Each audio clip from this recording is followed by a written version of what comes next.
अस्सलाम वालेकुम दोस्तों, आज मैं आपके लिए लेके आई हूँ एक जुर्म पे मबनी कहानी जिसका उन्वान है उलझी गुत्थी। इंस्पेक्टर हारून सीरीज़। इंस्पेक्टर हारून क्राइम ब्रांच। मेरे पास एक ऐसा केस आया जिसने मुतालिका थाने के इंस्पेक्टर का दिमाग घुमा के रख दिया था। 2 महीने हो गए थे पर यह केस हल नहीं हो रहा था। बड़े आदमी के बेटे का केस था, इसलिए ऊपर से भी दबाव था। जब वो केस हल ना हो सका तो क्राइम ब्रांच में इंस्पेक्टर हारून के हवाले कर दिया गया। इंस्पेक्टर हारून और बिलाल इस शहर के थाने पहुंचे। वहां के इंस्पेक्टर से तफसीलात मालूम की और मौके वारदात पे पहुंचे। जो सील था कमरा, और जब लाश मिली थी तो इस वक्त कमरे का दरवाज़ा और खिड़कियां भी अंदर से बंद थी। इंस्पेक्टर बोला, सर ये सीधा साधा खुदकुशी का केस है, पर उनके वुरसा कह रहे हैं कि यह कत्ल है। इंस्पेक्टर हारून बोले, अब मुझे तफसील से बताएं। इंस्पेक्टर बोला, जब हम दरवाज़ा खोलकर कमरे में आए तो ये कमरा खाली था और लाश 1.5 गज़ लंबी रस्सी से लटकी हुई थी और कमरे में पानी पड़ा हुआ था और कुछ नहीं था यहाँ। इंस्पेक्टर हारून बोले, तुमने सब चीज़ें अच्छे से देखी थी? इंस्पेक्टर बोला, जी सर। बिलाल सोचते हुए बोला, अगर कमरे में कोई स्टूल कुर्सी नहीं थी तो फिर ये कैसे फैन तक पहुंचा? इंस्पेक्टर हारून सर हिला के बोले, पॉइंट है। फिर तीनों थाने आ गए। इंस्पेक्टर हारून ने बिलाल से कहा, ज़रा इसकी और इसके दोस्तों की छानबीन तो करो। बिलाल, ठीक है सर कह के इंस्पेक्टर हारून मरहूम के वालिद के से जाकर मिले। वो इनका इकलौता बेटा था, बकौल उनके बहुत नेक और फर्माबरदार।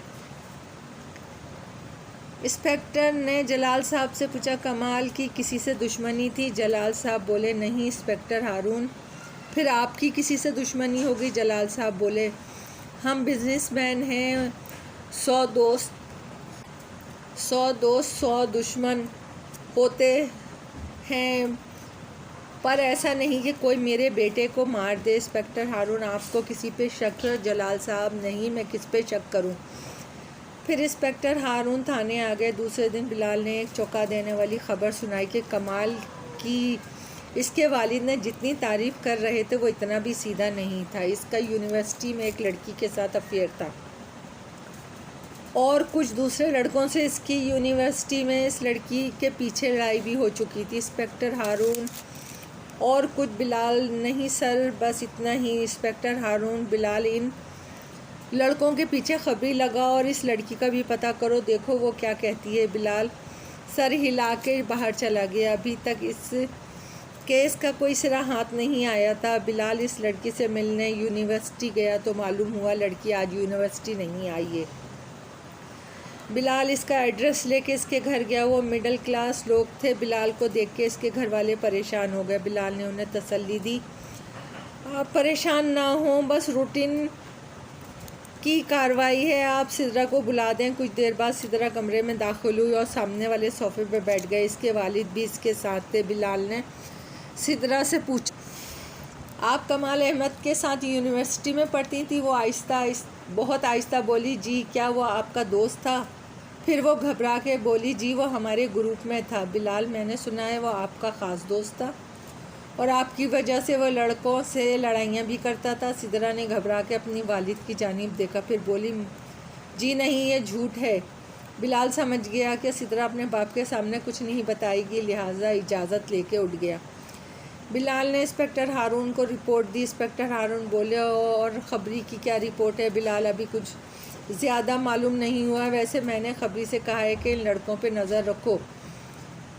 इंस्पेक्टर हारून भी अपने तौर पर तहकीकात कर रहे थे और इस बात का इनका भी दिमाग चकरा गया था कि लाश ऊपर लटकी थी और कमरे में कुछ सामान नहीं था, दरवाज़ा भी बंद था, गुत्थी सुलझ नहीं रही थी। खबरी ने आगे इतला दी कि वो लड़के बहुत घबराए हुए हैं और शराब नोशी में कुछ सिदरा और कमाल का जिक्र भी कर रहे थे। इंस्पेक्टर हारून बिलाल के साथ एक बार फिर जय वक़ुआ पर गए और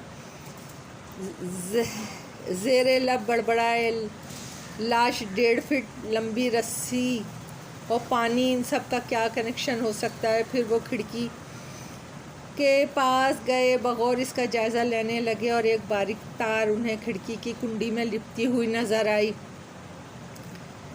बारीक सुराख भी था खिड़की के पट पर। इंस्पेक्टर हारून ने जोश से बिलाल को पुकारा, बिलाल इधर आओ। बिलाल उनके पास गया। जी सर, ये देखो। इंस्पेक्टर हारून बोले, ये क्या है सर?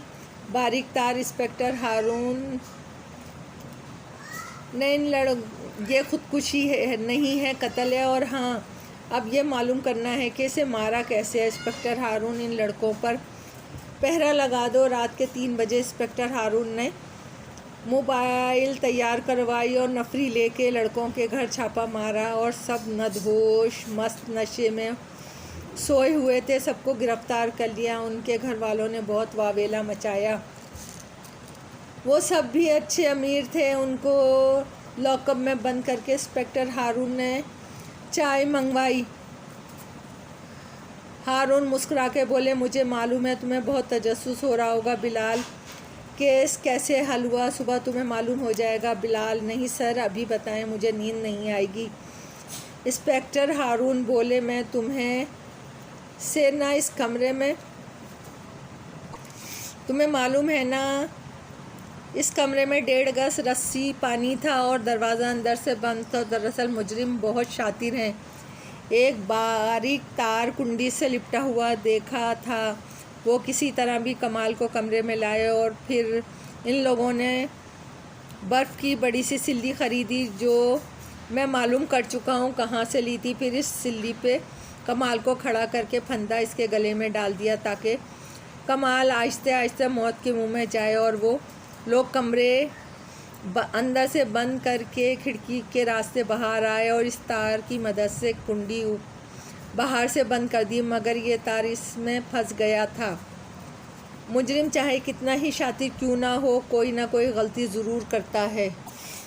बिलाल, मगर सर इन सब बातों का कोई गवाह तो है नहीं। इंस्पेक्टर हारून मुस्कुराए, है एक गवाह बिलाल। वो कौन? सिद्रा। बिलाल, मगर सर इसने तो साफ मना कर दिया था। हाँ, अपने घर वालों की वजह से फिर वो मेरे पास आई और इसने बताया कि हमारी यूनिवर्सिटी में ड्रग्स सप्लाई होती है। ये एक बहुत ताकतवर ग्रुप है, सब इनसे डरते हैं। कमाल ने एक दिन इनको रंगे हाथों ड्रग्स सप्लाई करते हुए पकड़ लिया और इसने पुलिस को इन्फॉर्म कर दिया। पुलिस में कोई उनका आदमी है जिसने इस ग्रुप को इत्तला दे दी।